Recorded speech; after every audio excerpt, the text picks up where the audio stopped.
Samajwadi party के वरिष्ठ नेता राजीव राय जी हमारे साथ मौजूद हैं बातचीत के लिए। घोसी उपचुनाव में अहम भूमिका निभाई इन्होंने। बात करते हैं सर, आज तो 18 राउंड तक का गिनती हो चुकी है और लगभग 21,000 से और उससे ज़्यादा वोटों से आप लोग जो है वो आगे चल रहे हैं। क्या कहेंगे इस पूरे सिनेरियो को लेके? मैं अपनी एक गलती स्वीकार कर रहा हूं और उसमें सुधार कर रहा हूं कि जो मैं कहा करता था कि 30,000 से ज़्यादा वोटों से जीतेंगे, अब जनता का इस तरह का आशीर्वाद पाकर हमें पूरा विश्वास है कि 50,000 से ज़्यादा वोटों से ऐतिहासिक जीत होगी। इसमें माननीय राष्ट्रीय अध्यक्ष जी का कुशल नेतृत्व, हमारे वरिष्ठ नेताओं का मार्गदर्शन और सहयोग, कार्यकर्ताओं का जोश और जनता को उन लोगों का जवाब जो दल बदल कर उनको बार बार ठगने का काम करते हैं, ऐसी पार्टी को भी जवाब है। 24,500 वोट आपको जो है वो से आप लोग आगे चल रहे हैं। 18वें राउंड की अभी काउंटिंग हुई है, लेकिन अमूमन देखा गया है 3 बज रहा है, इस टाइम तक नतीजे आ जाया करते थे। आपकी जो है वो तमाम चीज़ें हैं, ऐसा लग रहा है कि स्लो चल रहा है या अपडेट नहीं हो पा रहा है। इन सब चीज़ों के पीछे क्या वजह है? ये सवाल हमारा भी है कि स्लो केवल घोसी विधानसभा में ही क्यों चल रहा है। इस बात की जवाबदेही तो प्रशासन के चुनाव आयोग का बनता है ना। मुझे लगता है जब कुछ नहीं कर पाए इसके अलावा कुछ कर नहीं सकते, लेकिन लीड इतनी ज़्यादा है कि जो उन्होंने शुरू की योजना बनाई थी जनता का रिस्पांस देकर। और मैं एक बात और कहना चाहूँगा ऑन रिकॉर्ड, अगर ये इलेक्शन प्रोसेस को, पोलिंग को भी अगर स्लो नहीं किया गया होता तो शायद भारतीय जनता पार्टी के इतने मत पड़ते कि भारतीय जनता पार्टी के प्रत्याशी की जमानत भी जब्त हो जाती। बहरहाल जनता का आशीर्वादों की बारिश हो रही है और ये बहुत बड़ा संकेत है जो घोसी से आगाज हो रहा है, इसकी गूंज दिल्ली तक जाएगी और आने वाले 2024 के चुनावों में भी उत्तर प्रदेश की जनता ऐसे ही जवाब देगी जो घोसी ने शुरुआत किया है। कई मंत्री ऐसे हैं जिन्होंने कहा कि अभी काउंटिंग पूरी नहीं हुई है, काउंटिंग पूरी होने दीजिए, नतीजे अभी पूरी तरह से नहीं आए हैं। अहंकार टूटने में धीरे धीरे वक्त लगता है।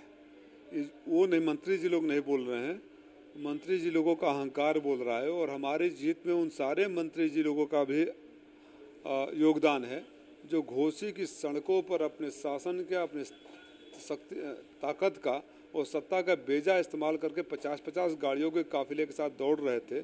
और उन गाँवों की तरफ जो सड़कें जाती है जो टूटी हुई थी, मतलब चुनाव की प्रक्रिया में भी गिट्टी डलवा कर सड़कें चलवा रहे थे। जनता सब देख रही थी, उनको भी जवाब दे रही है। अहंकार उनका टूटेगा। 3 बजा सकते हो, 5 बजा सकते हो, लेकिन अब ये जनादेश आप छीन नहीं सकते।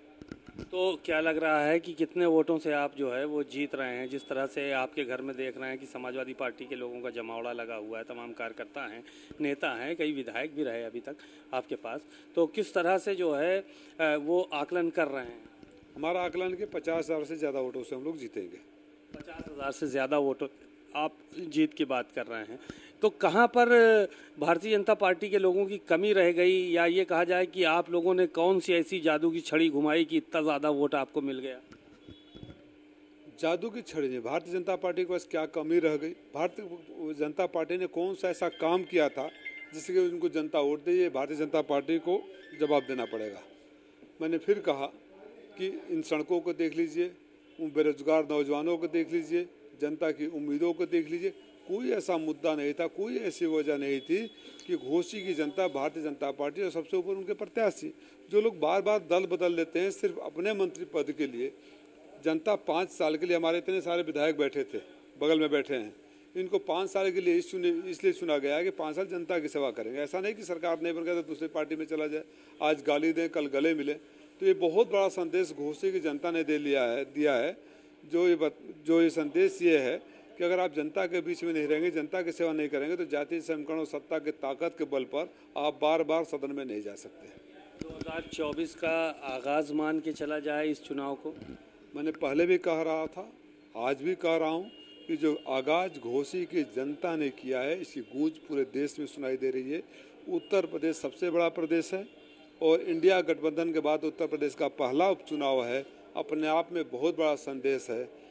राष्ट्रीय अध्यक्ष जी का मैं पुनः आभार व्यक्त करता हूं कि उनका नेतृत्व, उनकी व्यूह रचना और हमारे वरिष्ठ नेताओं का जो सहयोग, समर्थन, मार्गदर्शन, आशीर्वाद रहा, कार्यकर्ताओं में जोश भरने का काम किया।